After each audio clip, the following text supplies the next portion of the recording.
Welcome to the Evolved Caveman, where men learn to be successful and happy with your host, Dr. John Schinnerer, as he shares the most impactful ideas and practices for you to get the most from your relationships, your work, and from your life. Now here's Dr. John. Hey everybody, this is Dr. John Schinnerer. Welcome back to the Evolved Caveman, and I am really psyched today to have as my guest Tripp Lanier.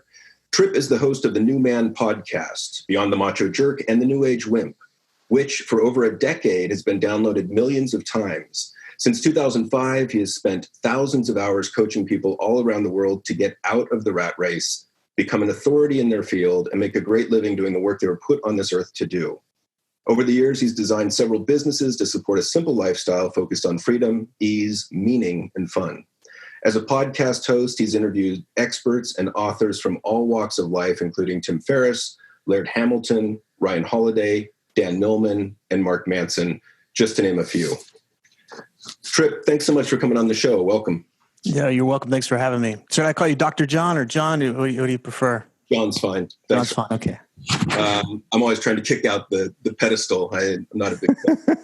Some guys like it. They worked really hard for that doctor. So yeah, I mean, it's funny because I went there and I thought, oh, I'll get respect. And then I get out and I'm like, shit, now I'm intimidating people. That wasn't the intended effect. Or they're like, hey, I got this thing on my back. Can you take a look at this thing? Yeah, I'm not that kind of doctor. She'll tell you. Hey, so Tripp, I was listening to a prior interview that you did, and you talk about this concept of being all in when you're dealing with coaching clients. Can you speak to that concept a little bit? I'm trying to remember the context of what that might have been, but I think, if I have to think about what all in really means is not letting fear get in the way. It's recognizing that we're a bit bigger than our fear. We're not just a bit bigger, we're a lot bigger than our fear. So, and what do I mean by fear? Fear means I don't want to be uncomfortable, whether it's physically uncomfortable or emotionally uncomfortable. I don't want to do anything that's going to risk my time or my energy or my money. And I certainly don't want to do anything that makes me look like a moron or a loser or a failure. So I think that most of us got one foot out the door, whether it's in our relationships or it's in our career or it's in our health or whatever it is that we're showing up with in life. And it's because we're trying to avoid those three things. But when we're willing to be just a little bit uncomfortable and we're willing to start to take some risks and we're willing to get over ourselves and maybe look like a moron from time to time, then a whole lot more is possible there. And I find that that's where we start to experience the freedom and the aliveness and the love and connection and the peace that we ultimately want. So, that's how I would probably frame all in. Yeah, and I've seen that a lot with my male clients, that there seems to be a deep fear of embarrassment. To your point, we don't want to look like we don't know what we're doing. And I think that to the extent we can get comfortable with being uncomfortable, being comfortable with not knowing, we're way better off. Speak to, in some of the information I've seen about you, there's been some interesting things that you've done in the past, which I imagine you had to push through that feeling of discomfort. Can you speak to a couple of those things? Jeez, where do I begin? There was all sorts of things that I saw. I was like, wow, there was a lot of courage involved here. You got to point that out because it's not obvious to me. I do a lot of dumb stuff. So there was, I want to say a couples retreat or a sex retreat, tantra. Right. Do you remember something about that? Or yep, there was. We've had a sexological bodyworker come into our bedroom, and my wife and I were naked, and this person is a professional and shows us things about our bodies to help us understand where we might be experiencing discomfort, or maybe just even like, hey, try this or try that, and it's confronting, but it's also like we never get that education growing up. What's our education? Typically, porn. So it's wonderful to be able to learn how to talk about those things freely, but then to also just be like, hey, here's how the plumbing works. Here's how it's like, wow, I just kind of thought it worked this way for all these years. And it's great to open up those possibilities, but that wouldn't happen if it's like, wow, I don't want somebody to see that I don't know what I'm doing sexually. Yeah. I mean, so that to me is a courageous move because there's a lot of discomfort to me before that. Sure. And courage is getting past your fear. It's not the absence of fear. Right. So any other experiences that come to mind where you had to get through your own resistance or fear? Oh, just across the board. I think that, I'm not some daredevil, but I mean, even just this past weekend, I did a freediving certification, and it was in a rock quarry, and the water was really dark. You dive down like 15 feet, just starts turning black, and there were snakes in the water. And it was just like, I just had this moment like, I'm freediving down to I made it down to 55 feet before I couldn't equalize my ears anymore. And it was just a lot of like, dude, what are you doing? There's dumb stuff. I don't really call that courageous though. Well, and then there's things that are like, if you watch Nitro Circus and you watch I was just watching some of that on YouTube. Like these guys are hucking themselves off of ramps. And like that's just dumb. I'll watch it, but I don't want them to die. I just think some of that's dumb. So I don't put that in the courageous category. I think the more courageous thing is, hey, I really care about you, buddy, and I'm concerned about your drinking. It's like those moments, or it's like, hey, honey, we haven't had sex in 3 months, and can't remember the last time we looked at each other in the eye. Let's have a conversation. Those are can I have that conversation? Can I go into those places? I would put those in the category of courage. And it's just a lot easier to go kind of, do the more daredevil stuff or whatever it might look like and avoid that. I absolutely agree. And I think to me that gets at this area where, you involve this word that men I think typically don't like, but it's vulnerable. It's vulnerable to ask your wife or your partner for sex. It's vulnerable to speak up to a friend who's drinking too much and say, hey, you might want to take a look at that drinking or the cocaine or the weed, whatever the usage is. I think it's helpful to use the word accessible. I found that when I'm working with guys, that the word accessible seems to land a little better, which is I'm going to open up this gate here, right? My castle door, right? The vault, and it's just accessible. I'm going to allow accessibility to what I'm thinking and what I'm feeling, what I'm wanting. Yeah. And so vulnerability tends to be associated just in our language with weakness, but it's not about being weak. It's just about being open and saying, hey, I'm accessible and you can see, I'm going to show you what I'm thinking, what I'm feeling, what I'm wanting. But it doesn't mean that I'm any weaker as a result. In fact, we often find that we're stronger once we get over that hump of doing that. So I like that word accessibility. Find that it lands a little easier. I really like the languaging. And to me, and I'm biased, but I've been looking into this man box culture and how we're socialized. And to me, that gets back to us being raised for many years to think that we're supposed to be invulnerable. We're not supposed to feel deeply. And that creates all these problems for the men that I've seen in terms of relationships in the here and now. I agree. I think that's it. I don't know if it's necessarily, I think there are definitely some things that are masculine about that, but I find that when I look at it through the lens of this is masculine or this is feminine, I miss the larger thing, which is this is mature, this is immature. This is fear-based. This is coming from courage, as you say. And I find that from that place, we're a lot more similar. There's the same amount of aggression from the feminine side as there is on the masculine side. We just have a different way of showing that stuff. We're still playing these small games, these young games. And but when we focus on what's mature versus what's immature, I just find it's a lot easier. Like, oh, I can practice that versus, am I being masculine or not? Because that masculine ideal, it conjures up so much in our head of this is what it means to be a man, so to speak. But the maturity thing really helps me, and I think it helps the guys that I work with to kind of find their stance in that real strength and that real power, instead of I need to have power over people, or I need to diminish other people, or I need to hide who I really am. Yeah. Now, along those lines, one of the other things I heard you mention earlier in another interview was this idea of having difficulty asking for help. Now, every man that I've talked to, including myself, I think has struggled with that concept, from the very simple of asking for directions to going to see a coach, going to see a therapist, asking for guidance in life, being willing to have that beginner's mind and show that you don't know it all. Can you speak to that a little bit? Yeah, well, I'm firmly in that box too, right? It's so challenging for me to ask for help as a coach and helper of others. It's such a blind spot. So I just have an agreement with myself that I'm basically always working with somebody. Like I just seal it off. It's not whether or not I'm going to ask for help. Let me go find somebody that whatever the challenge is or whatever the thing that I'm working on. And it doesn't have to be necessarily like, oh, I'm wounded or I'm problems. Like, oh, what am I creating? Right? Oh, I want to have help with this physical thing that I'm trying to do. Or like I said, freediving. Oh, that sounds good. It's just exercising that muscle of, I don't have all the answers. Let me go find somebody who does. I don't want to reinvent the wheel. I don't want to be a dumbass and have to go through all of that rigmarole just so that I can prove I'm enough and just so that I can prove that I'm not weak. So I just find that it's easier for me to just seek out that place of what do I want to learn and who's already figured this out. That makes me stronger. I can do it faster. It helps me short circuit some of that stuff so when it is time, when I am really in the weeds, it's just, I've already got momentum of asking for help and finding those people that can help me. Yes. You've already built a support network.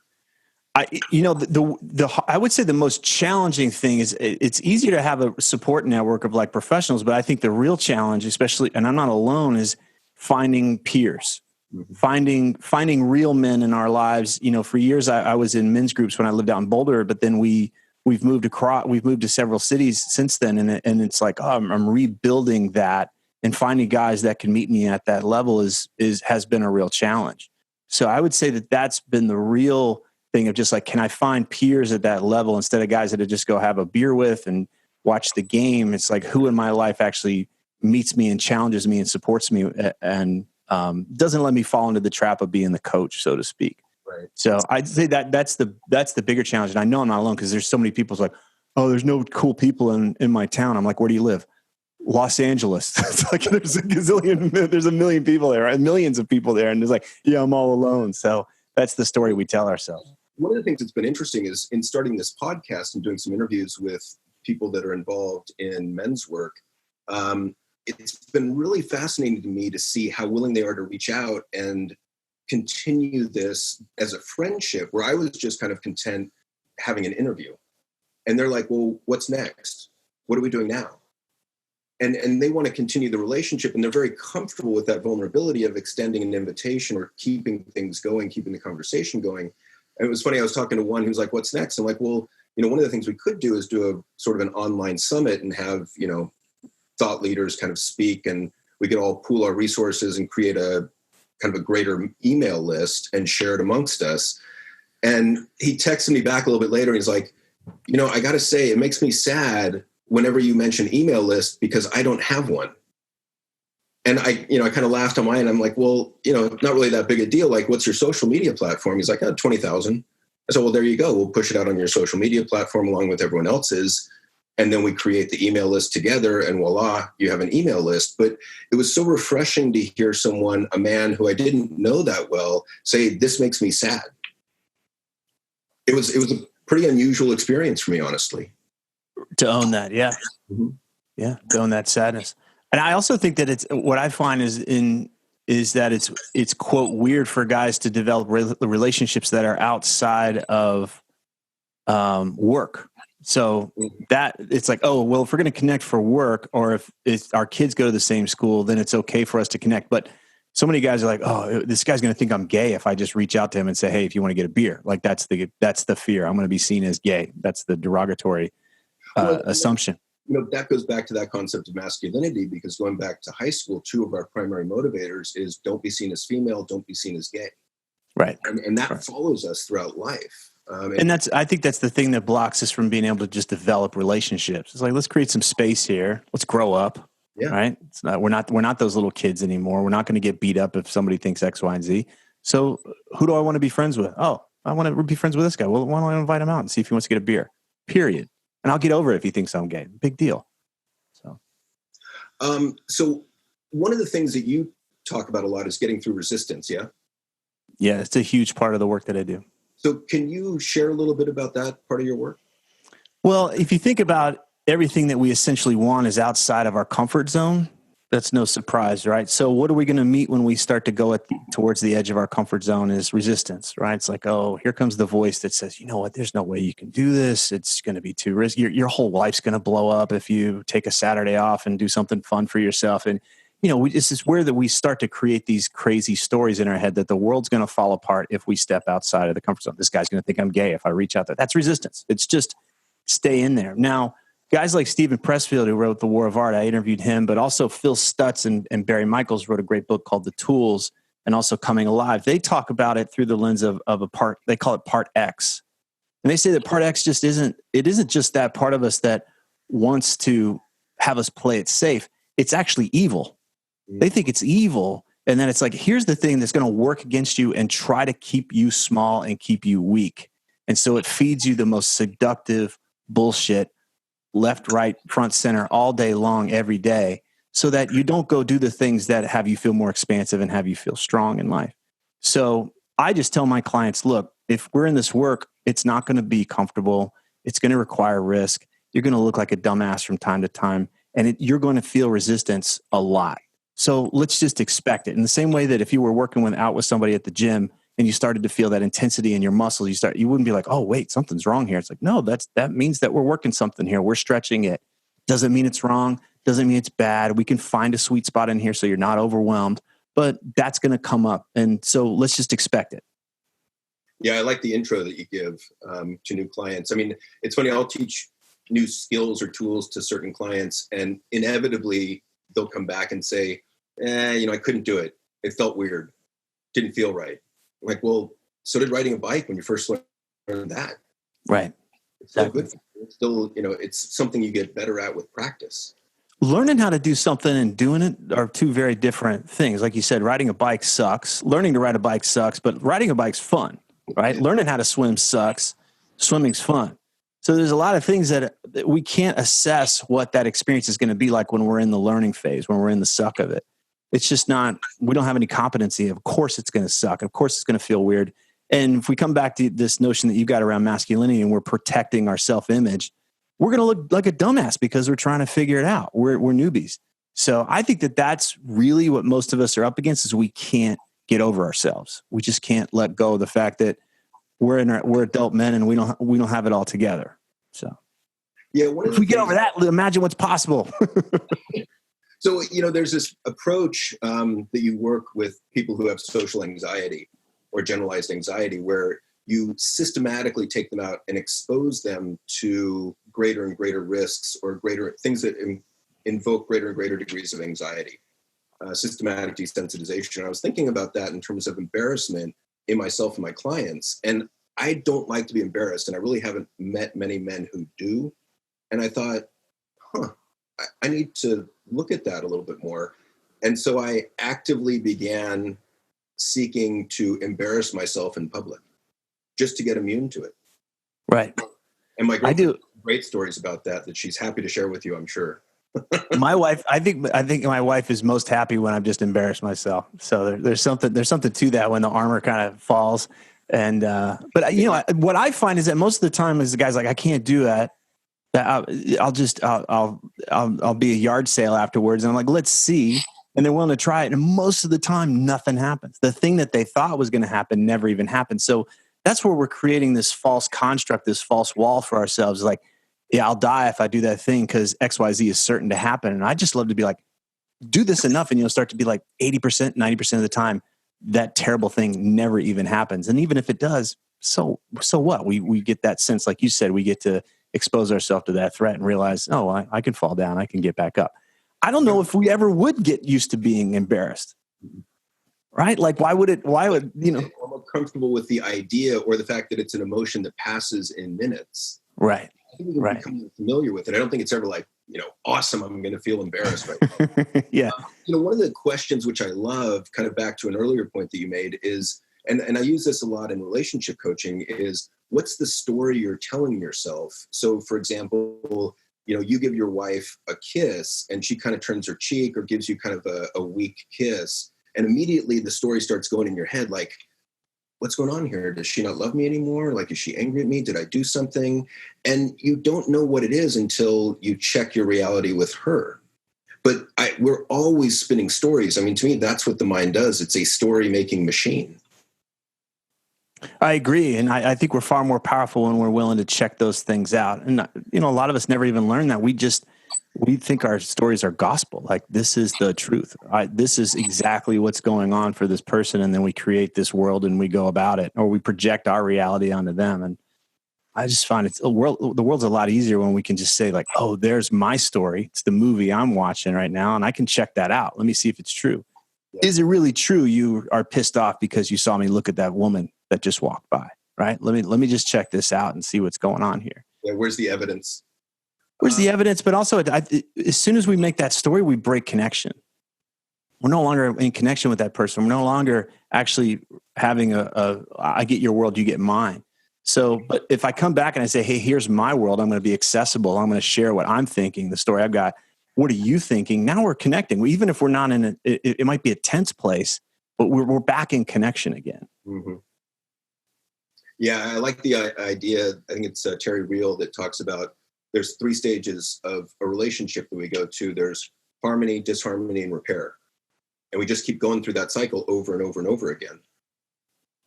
So if things are going well, you're connected, then you get disconnected, then you got to make repair attempts until you're back to connection. Yeah, and I find that with guys, we tend to focus on the content instead of the connection. Well, she said everything was fine. Mm-hmm. It's like, how did it feel? How did it feel? Right? Oh, well, she turned her face and when I went to kiss her and she didn't say goodbye on the way out. Okay, so do you think everything's fine? The anger. Well, I don't know, probably hurt feelings. I mean, just to go what's beneath the surface is a good way to go too. Right. So changing subjects a little bit. So you have a daughter that's 9, correct? Correct. And I was curious if you would speak to sort of how that's influenced your sense of yourself as a man, just being a father of a daughter. Oh, how has it impacted me? It's opened up my world to just really have an appreciation. I'm not going to fall into this trap. It's like, well, because my daughter's this way, that means all girls are this way. But it's just opened up so much for me. It's been really healing to have a daughter because there was a lot of wounding in my background from the women in my life. So to have this relationship with her and to be able to be a part of her life from day one and find each other in that way has just been wonderful. It's been beautiful. Like no matter what happens, like that's been amazing. And then I've really had to learn how to connect with her outside of my normal language of play and kind of grab ass guy stuff. I've got a buddy of mine. He's got 2 young boys. 30 seconds after we're in the room together, I'm throwing them in the pool. Like it's just full on go. My daughter and I aren't really that way together. She's getting more and more where we can do some of that stuff. But her thing is like, hey, daddy, let's get a book and read next to each other. And it's like, and I was like, or we could go blow something up in the yard. It's like, I was like, honey, I was looking at these go-karts. I was like, you want a go-kart? She's like, no, not really. I'm like, oh my God, when I was your age, I wanted a go-kart so bad. So there's just things where we miss each other and it's hard in that way, but it's challenged me to say, oh, here's just because I want something and this is where I connect, I've got to find a new way. And then to not take it personally. If we have a hard time connecting there, it's not that she doesn't love me or I'm not a good dad. I think for a while I was like, oh, I'm broken. I just suck at this fatherhood thing.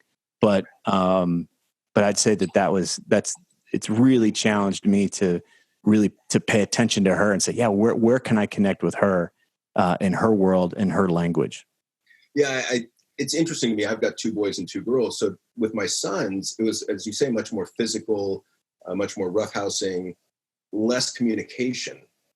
And with my daughters, it was more relational, more communicative. And so I would find my daughters would want me to do things like play Polly Pockets with them. So we were always playing out these scenarios where you're actually playing people and you're having conversations.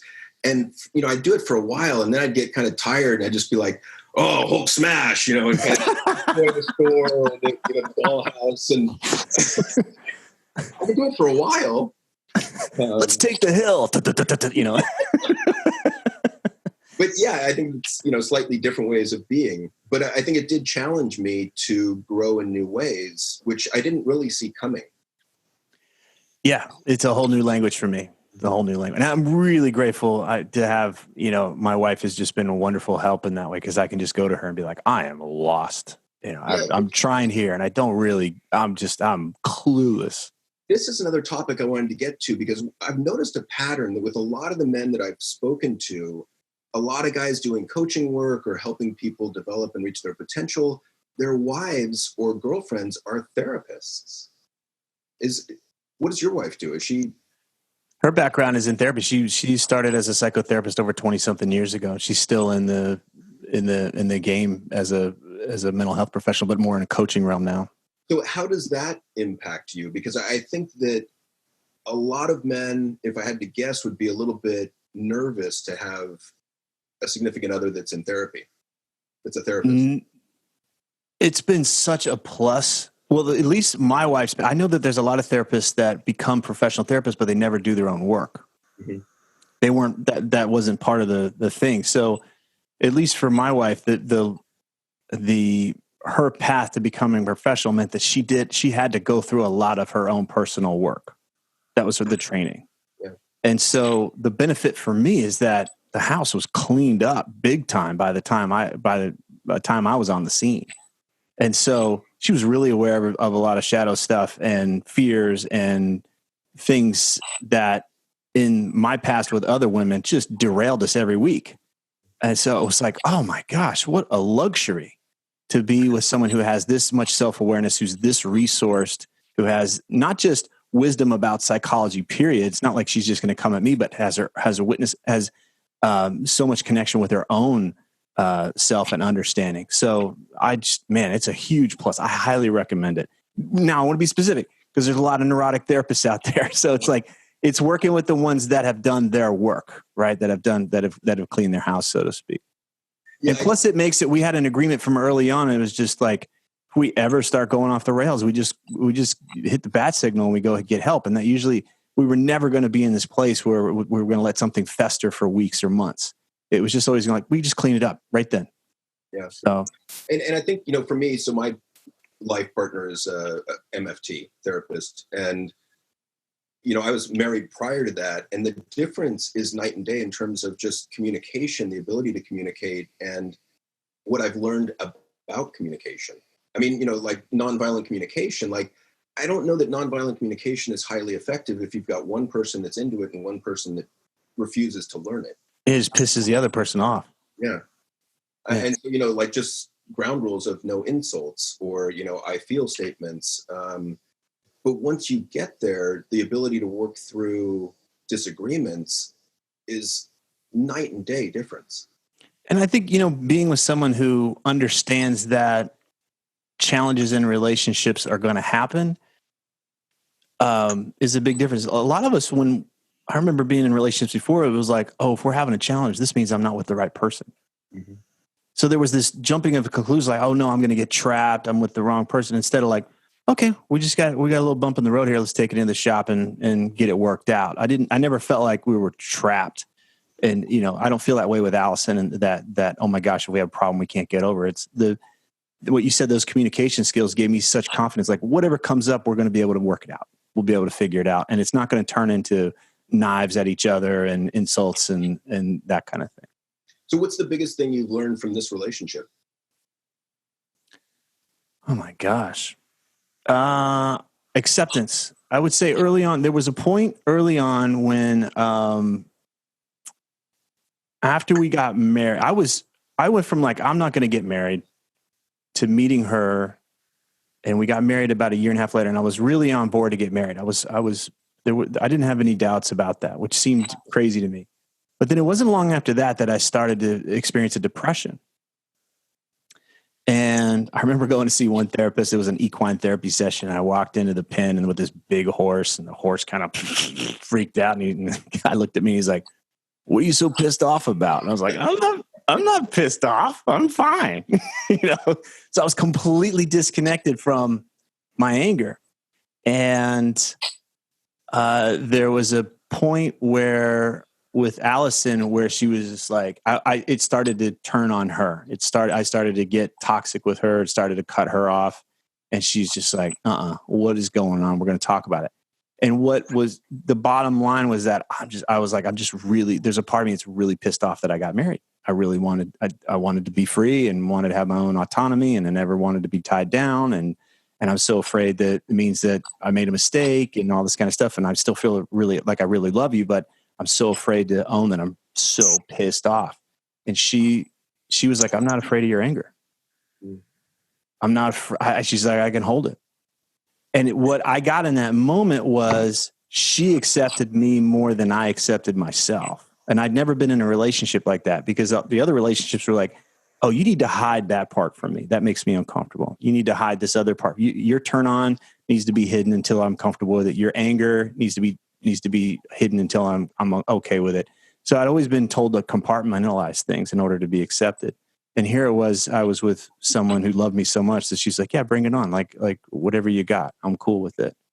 It's funny. I had a similar experience with Jory, where we had been going out for a few months, and I think I was tired and stressed and irritable, and I was hanging out with her at her house. And, I went home and, I texted her and I said, hey, sorry, I was kind of out of sorts, and it's not personal. It has nothing to do with you. And she immediately called me up and said, hey, listen, my job is to accept all of you, the good and the bad. And I was just like, you're like, I can't even do that for me. Yeah. And, at that point, I fell a little bit more in love with her, and no one had ever done it before. And she's proven it time and again, which allows me to feel what I'm feeling and be more honest about what I'm feeling, because, we both know that emotions aren't rational and they just come up sometimes and they don't necessarily make sense. And so when you can speak about them in that way and take them less personally, it allows these conversations to take place that I've never seen before. I think that's a big, the big point to underline here is like, can we make space for the emotions? So in our house, there's like these padded bats and pillows and shit everywhere. And it's just like, yeah, you need to go work it out. It's welcome. It's not like, oh no, you need to push that down. You don't get to be a part of our family if you've got this feeling, because it makes me uncomfortable. So go away. And there's that I know enough about emotional constipation growing up that I didn't want to be in that environment anymore. So, but that really is it. It was, I think most of us are in relationships where it's like, I'm loved as long as I fit into this box. And to be with partners that say, you know what, I love you, even when you're in these places that you don't like to be, that is mind blowing, as you said. So turning subjects a little bit here. So what's one of the biggest challenges that you've overcome? Give me a domain. It could be emotional, it could be career, it could be relational. I would say that one of the things that comes up is I sold my first business. I had the business for 12 years, and then I transitioned into a new business. And that first business I was really fortunate. A lot of things clicked into place, and it was really easy for me. But becoming a coach put me front and center. I had a media production company before. So being a coach put me front and center. And I had one foot on the gas and one foot on the brake, because I was terrified to put myself out there, right, and be judged and all of those, like who am I to do this work? Who am I to help people? All of that stuff. So at the time, I was living a life where I was really into men's work and doing all this personal development and emotional development. And then there was work over here. And what I didn't see at the time, and what became true, is that my work path was far more transformative for me. I got cooked along that path. And cooked meaning all the things that I was withholding, all the things that were scary to reveal. And just like, oh my gosh, if anybody finds out that I'm into this weird stuff, and I talk to this, I was like, oh man, I hope my dad never finds out. Dad's like, yeah, listen to your podcast. I'm like, oh my God, my dad listens to my podcast. It's just, so it's just like, I just death, right? It's just like getting over myself. So I think a lot of times we compartmentalize our work and our business, but it doesn't get in it. And then we have our kind of growth areas of our lives. And it's like, oh, I do this work over here. But I've learned that, especially people that are doing really meaningful work and stuff that's the more it's aligned with their values and their identity, the more challenging it is, and the more likely they're going to sabotage it, because it's so scary, because it's so personal to them. Mm-hmm. And I would say that I don't hear that getting talked about a whole lot, but I have a real appreciation for people that have gone out and are doing work that is impacting others in a positive way, and they're front and center in that, and they're not hiding behind some brand and that kind of bullshit thing, because it's really tough. It's really tough to own that and really take your seat and do it day after day after day. It was definitely really tough for me, and I it's not like, oh, I'm done. it continues to, every season or every cycle, there's a new challenge that goes with it. Yeah, I definitely feel what you're saying in terms of, having your parents listen to what you're doing and others, people from your childhood and getting judged. It's interesting. One of the reasons, so you've interviewed Dan Millman, yeah? Correct. Yeah. So Jory and I just went on a retreat with Dan in Costa Rica. And one of the things at this resort in Costa Rica, they have these amazing body workers. So one of the things that we did was I did this, I don't even know what to call it. It's like a musical meditation. So this lady that's really skilled in these instruments led us on this kind of guided visualization. And she had like singing bowls that were like this big and, a drum with like elk skin and like shamanic chimes. And, we got into this trance and she took us on this journey, imagine you're an animal in the forest. And, so I became like an elk, or no, I think I got on the back of an elk and I'm kind of riding through the forest. And I remember I got to this cave. You're on drugs? No, just. Okay. It might've been cooler. Might've been cool too. So I get to this cave. No, I'm just laying there just with my eyes closed and the treasure chest in the cave. And in the treasure chest was all this technological equipment like microphone and computer. And I was like, holy shit, I'm supposed to start a podcast. And I really didn't want to start a podcast, partly because of what you're saying. Right. I was scared of being judged negatively. Let me find the easy way. Let me find the protected way. And then I was like, shit, I got to start a podcast. As in, the first men's retreat I did, it was in Costa Rica. This was years ago. And I loved it. It was a bunch of guys I'd never met before. We all just arrived in the jungle and did this thing. And at the end of the week, they challenged me. It's like, you're challenged to go start a men's group and you got to lead it for 2 years. And I was like, there's no freaking way I'm doing that. Like, my friends don't even know where I am. They think I'm on a surf trip, right? I am completely in the closet about this weirdo hocus pocus new age men's group shit. And it was just like, oh my God, please don't, I'll do anything other than that stuff. And then I was like, no. And I agreed to it. I knew it was true. And I went back and I asked like 20 guys. A few of them never even talked to me again. And 3 said, hell yes. And that started, my whole life changed from that point on. Yeah. Yeah. It's just, we talked at the beginning of this interview about pushing out of the comfort zone. And I think those are 2 really good examples. Because there's very little in my life where I haven't been scared shitless to do it. It's scared, but I see a lot of guys that are, there's a shadow side to this. Let me do the scary thing, especially in the personal growth realm. There's kind of a self-flagellation thing that can happen. Mm-hmm. And I've seen it on 10-day meditation retreats. I've seen it as like, there's still that proving thing that can show up here. And so I like to challenge guys that like, really, what's this about for you? Because a lot of times it seems good, it seems noble, but it can just kind of play into this martyrdom story or whatever trip they've been on their entire lives, which is a lot different than I have a knowing that this is where I feel more expansive and this is where I feel more strong. This is where I feel more lit up. This is where I feel more meaning, and it's scary, right? So I've got a hunch and I'm scared to check it out. I love to support those guys, but if it's just like, this is hard and I'm going to do another 10-day thing. And it's like, oh God, get over yourself, man. Because I don't really feel like that's their work, right? Yeah. I remember I started a radio show about, 12 years ago. But when the guy proposed it to me, like, it was terrifying because it was a live primetime daily radio show. Getting a PhD at Cal doesn't prepare you to speak freely on the radio. Yeah. Verbally constipated. Wait, is there a research study to back that up? Hold on. I don't know.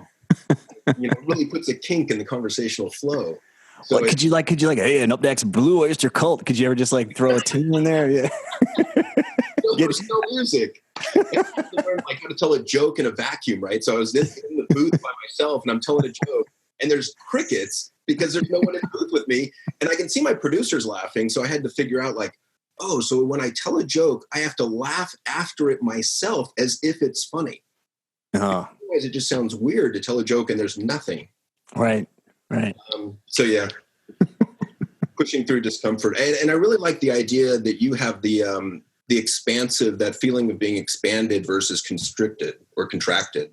I think that's a really good guide to kind of focus on to steer us in the right path. Yeah, most of us are really good. We're committed. There's no commitment phobes, right? I get asked to come on these programs like, hey, what's wrong with guys? Why won't they commit? And it's like, they're already committed. They're committed to their comfort. They're committed to playing it safe. They're committed to looking good. And if anything is going to challenge that, they're not going to go there down that road. So we're already familiar with protecting and pleasing and proving. And so, but that getting really good at protecting and pleasing and proving doesn't lead us to feel the expansiveness. And I think that most of our quote success is just a product of getting really good at protecting resources and proving ourselves and making sure everybody else around us is happy. But it's not necessarily what has us feel more expansive and more alive. So when we get to this place of success, there's this kind of like, shit, I thought it was going to be different. I really thought this would, I hadn't planned it. I thought it was going to be all work out, and it doesn't. So if we understand that what we're ultimately wanting is that expansive experience in life, then let's start to orient towards that. Okay, where can I experience that more today? Not in a hedonistic, escapist kind of function, but it's just like, all right, I've got this task in front of me. How could it be more playful? How could it be more fun? How could it be more expansive? And I just find that that's way more empowering than this kind of heads down rat racer hamster wheel shit. That's like, well, one day, once I've punished myself enough, then I'll finally be able to feel expansive. Yeah, and I explain that to a lot of clients, that idea that you were sold the American dream and it turned out to be a pipe dream, that, get good grades, go to the right college, get married, have kids, make a lot of money, and then you'll be happy. And, I can't tell you how many guys that are 50 that have come to me and they're like, what happened? Where's the payoff? Yeah. It's like, well, you got sold a bill of goods. And you did really well. Yeah. Makes you a good factory worker in the sense of like that mindset, right? Of like, here, follow the orders and do the same thing every day. But it doesn't develop self-leadership. And that, when we talk about self-leadership, it is that sense of, okay, what's going to have me feel more expansive today? And we might realize like, it might have me mean I'm going to do a podcast and I'm going to talk about weird stuff. But it's challenging, right? What are people going to think of me if I do that? But that's where I'm expansive. So it's not an easy path. It's going to push us into those places where we're uncomfortable, or we put things that are, our resources at risk, or we might look like a weirdo to some people. So let me ask you one more question before we wrap up here. When you look back from your deathbed, what regrets will you have? I can't think of any. I feel I often ask myself, am I ready? And not like I've got a death wish or anything, but even just like last Sunday, I was like, okay, I'm doing a freediving course. It's just like this, people die doing this shit. So I'm confronted with things on that level. And I think it's a good way, not in like in a fear-based way, but it's just like, well, it's a good little shoulder check. Am I ready? And am I aligned, or am I waiting? And so it's a good way. I think if anything, it's just like, I just want to make sure I get enough, real good quality time with my daughter and my family and friends and that kind of thing. I think that there's that balance of like, I want to create really amazing, cool shit in the world and empower people because I just love doing that. And then it's just like, all right, but I want to make sure that I don't dick around and not spend time with the people I love too. It keeps coming back to those two things. I remember when I first found out that, Buddhist monks would do death meditations and sit there and meditate for hours on decaying, rotting corpses. My initial response was, oh, and, I had felt like disgust and confusion. And then I found out that they do that in order to develop the idea of non-attachment to life, and as well as non-attachment to other things. And, I think that the idea of getting attached or getting not attached and getting comfortable with the idea of our own deaths can free us up to live life more fearlessly. Yeah. Whatever you need to do to like wake yourself up and be like, oh, it's okay. It's not a big deal. Like, am I going to really remember being uncomfortable 20 years from now? Am I going to really remember that I spent $2,000 on something 20 years from now? Am I going to really remember that somebody gave a shit, that somebody wrote something mean in a comment 20 years from now? Just that kind of, I think that helps jar us and pull our head out of our ass. Yeah, I think that's a great question for perspective, that will this matter in 10 years? 2 months. Yeah, well, seriously, just the 2 months, whatever you need, right? Yeah, like most of the time, it's so like, oh, it's such a urgent kind of thing. Great exercise. I just tell my guys, I want you to look up at the ceiling, because that'll probably be the last view you have. They're going to wheel you on a stretcher somewhere, or you got knocked over by a bus. It's like, just practice it. What's that feeling like? Like, let's practice that moment. not like in a fear-based way, but it's coming. It's coming. There's going to be a time where that might be the last thing you see is that ceiling. And so, yeah, let's practice. Let's get ready for it. Are you aligned with it? Are you going to be like, shit, man, I dicked around. I thought I was going to have a window where I could finally do what I wanted to do. And it's like, no, let's do that now. Something meaningful, yeah. Or connect with my family. Do it now. What are you waiting on? So many people I find their priorities are misplaced. They're focused so hard on the rat race and making money and less so on the people that really matter. Yeah. So Tripp, any other closing thoughts, any other questions that I should have asked you that didn't? It's so easy in the personal growth game. I see, especially when we want to make big changes or we're trying to correct some things that are happening in our relationships and stuff. It's easy to take it very seriously. And I find that, you can just zap the energy out of us. So I just find that I believe that we're at our best when we loosen up and we're playful and we're willing to try things. And, so I have way more fun. I'm way more creative. I find I'm way more willing to take risks and chances if I'm being playful. And so I want to offer that out there. Everybody's so freaking serious all the time. And it's like being playful doesn't mean you don't care. I think that we can be playful and truly care and do even better with that. It's when we're constricted and tight and I can't screw this up that has us really kind of, with it. It's funny. I was doing a presentation yesterday on positive psychology and happiness. And one of the things that I suggested is be quick and easy to smile and laugh. That, when we're kids, on average, we laugh about 400 times a day or smile. When we're adults, that's awesome. About 7. So where did all those laughs and smiles go, man? Like up our ass, man. Like seriously, we would just firmly up our ass. So yeah, you're absolutely on point with it. So I really appreciate the point. And so let me ask you this: is there any social media or websites that you want to put out there to share with people listening? There's a ton of podcasts that are out there. Wherever you find the podcast, you can go check out The New Man. And then the website, thenewmanpodcast.com. And if you want to hear how others have been helped by my coaching, you can go to tripplanier.com. Fantastic. Well, thanks so much for joining me today. I really appreciate it. I really value the conversation. Yeah, it was fun, John. All right. Thanks, Tripp. Thank you. Thank you for listening to the Evolved Caveman podcast. If you like what you've heard, support us by subscribing, leaving reviews, and sharing the podcast with friends and colleagues. For the latest, most powerful tools to connect with like-minded men, join the Facebook group at The Evolved Caveman. Follow Dr. John on Instagram at The Evolved Caveman, all one word, or join the email list by visiting guidetoself.com.